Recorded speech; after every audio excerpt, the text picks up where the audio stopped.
Okay, moving on to question 7. 30 mugs from a batch, X are defective. Okay, 5% of these are. So the number of defective mugs, that's X. Let me write that. X is distributed binomially. 30 trials, 0.05 or 1/20th. Okay. Find the probability that the batch is rejected immediately. So that's the probability that X is greater than 2. Probability X is greater than 2. That's 1 minus the probability that X is less than or equal to 2.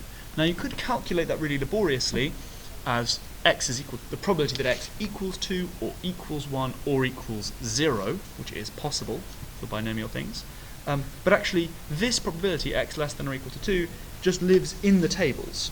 So n is 30, p is 0.05 is one of the ones in the tables. So you can just look it up. You can do that's equal to 1 minus 0. And I believe the number in the tables is 8122, which is 0.1878, or 0.188 to 3SF.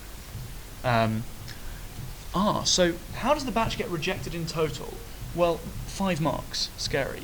So what needs to happen is either you're in the 0.188 group, or X equals 2, there are 2 faulty mugs, and there's at least 1 defective mug in the second batch. So if I do Y equals number defective in second batch,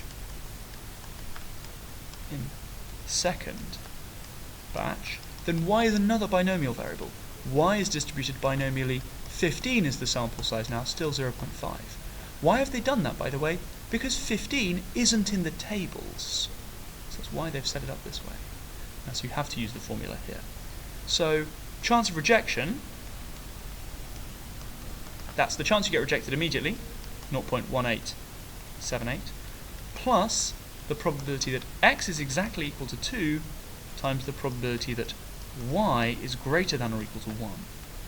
That's equal to 0.1878 plus, what's the chance that X is exactly 2?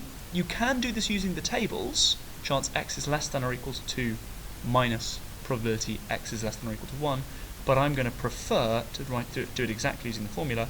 30 choose 2, 0.05 to the 2 times 0.95 to the 28, and then I've got to multiply that probability by the chance that Y is greater than 1, or equal to 1. That means Y is not 0. That means 1 minus, all of them are fine. That's 1 minus 0.95 to the power of 15. Okay? And you can feed all that in, and you get, chuck that into your calculator or whatever, you end up with 0.32, and then let me just check what it is. I think you get 0.3266. Now, this is a really sensible thing to do.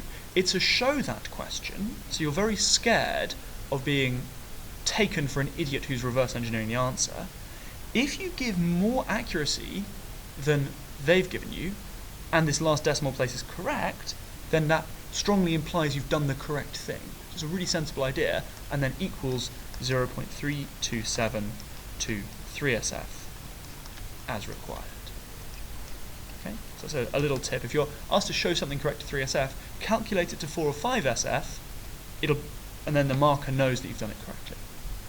Okay. Now there's another bit, part 2. Batches are checked. Okay. One after another. So that's first. So the position of the first rejected batch. So let's have another. I don't know. I'm going to call it P. Position of first rejected.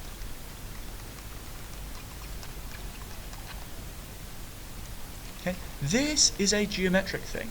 So P is distributed geometrically. The chance that you reject each one, that's the chance of, I guess, success in this context, is 0.327. You can use your previous answer to higher accuracy if you want. Okay? And now we're looking for the probability that P, the position of the first rejected batch, equals 4 or 5. There's All means add in probability terms, so that's equal to p equals 4, that's 0.673 to the 3 times 0.327, plus the chance that it's 5, that's 0.673, that's obviously 1 minus 0.327 times 0.327. Okay. So it's a little geometric rider on the end, and I think that turns out to equal 0.167 to 3s. Okay, so that was question 7.